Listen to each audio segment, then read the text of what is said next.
बातें नहीं रुकर साउंड गाने पूरा खुश में बड़ा भोए भोए बड़ा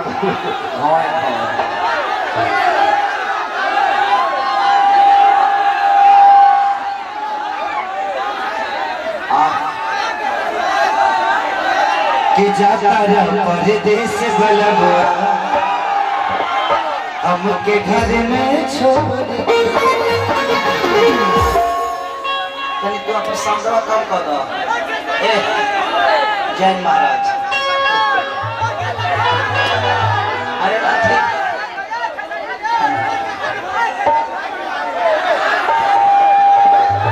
तू तो पैसा मत दे बस प्रोग्राम देख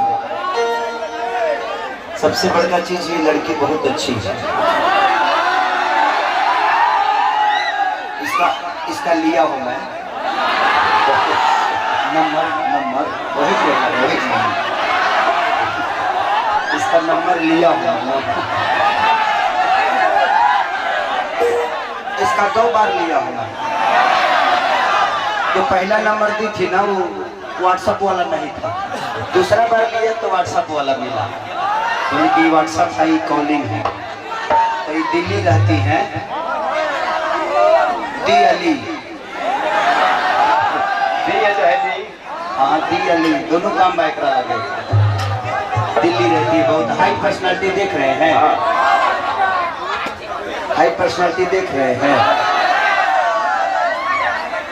अगर छत पर चढ़ा दिया तो एक वोडाफोन के टावर धो दिए तो बहुत अभी यहाँ टावर है वोडाफोन के नेटवर्क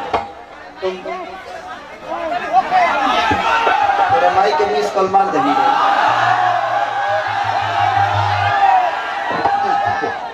अब मोबाइल के बजने बता दे महतारी के मिस कॉल मारा था उधर का बजन है तो मारा कर लो अब का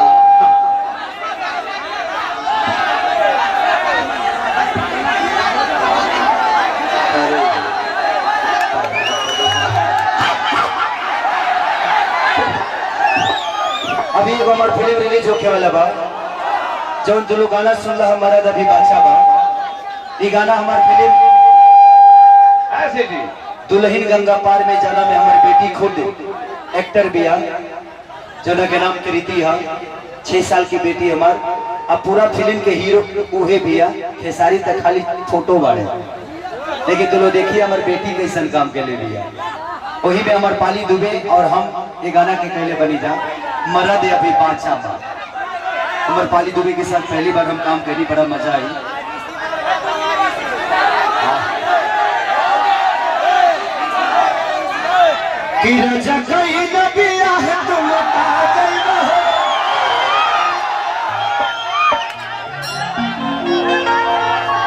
ये बताओ लो जो मेहंदी लगा के रखना कितना लोग फिल्म देख लो बाहर बताओ तो आई लव यू चलो एक गाना गा देता जी वही वो हमारा दिल के करीब बा तत्काले दूरी भई रहे के उसे वही बीच में वो गाना के शूटिंग कैले रहे हाँ 6 महीना हम अपना घर से दूर रही 6 महीना हम अपना घर परिवार से दूर रही सेकंड परिवार तो यही लोग है हमारा लड़का कहला कि जान हो जाने गई जा कि प्यारे नहीं के लिखल अरे हाथ के लकीर में नहीं तकदीर में जा मन जब हम सटा तो नहीं तबे हाथ के लिख होता ना हाथ धोनी यही जी रहता है कि जाने गई जाने गई जाने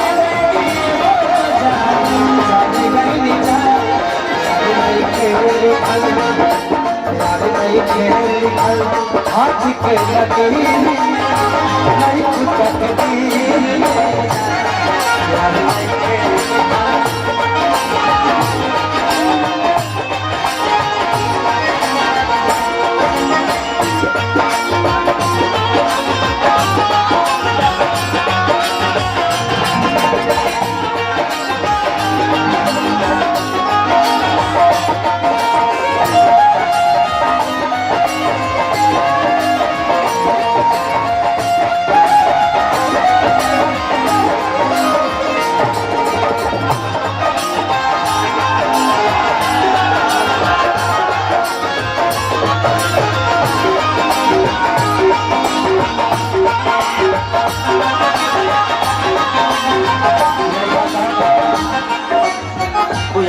जे कौन छोड़ बजाओ करो कौन ढोल बजाओ करो और लोग घर में आओ दिल टूटना रहेगा रोना राज है मेरी कैसे सुनी जवाना दरदा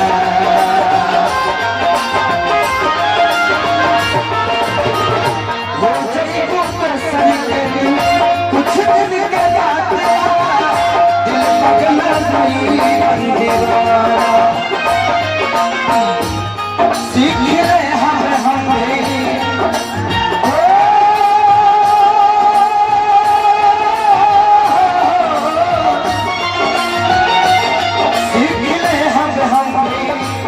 गम में हंसे के अदा काथमी रहे केसरिया यही नहीं खुद की दिन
कैसे मासूम याद के दादा बाजिया बने ही नसीब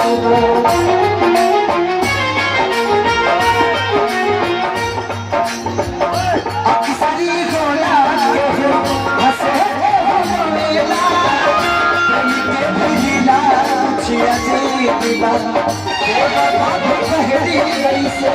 मासूम याद के दादा बाजिया बने नसीब सीख ले हम भी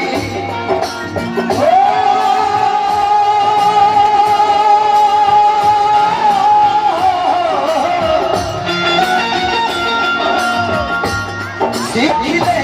हम भी गम में हंसे के अदा अब जिए के पड़ी अब जिए के पड़ी प्रीतिया की नहीं खुद दी नहीं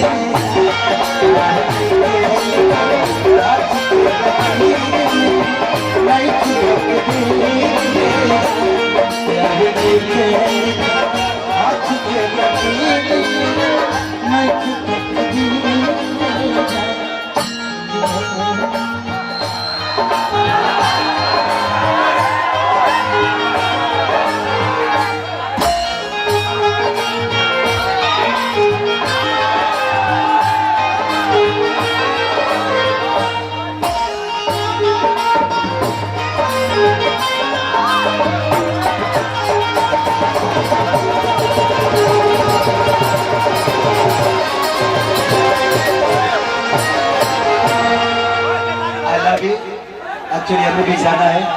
अभी मैं हूँ बस विकास भैया के घर से आ रहा हूँ। 1 घंटा और मैं आप सबके साथ रह पाऊंगा, तो सिर्फ मैं विकास भैया के घर जाके और काजल रघवानी, सुबी शर्मा और प्रियंका जी भी आई हैं, तो मैं उन लोग को लेके आ जाता हूँ। बस सिर्फ नाश्ता करूँगा मैं और करके आ जाऊँगा। तब तक हमारे भाई राकेश भी आए यहाँ पे।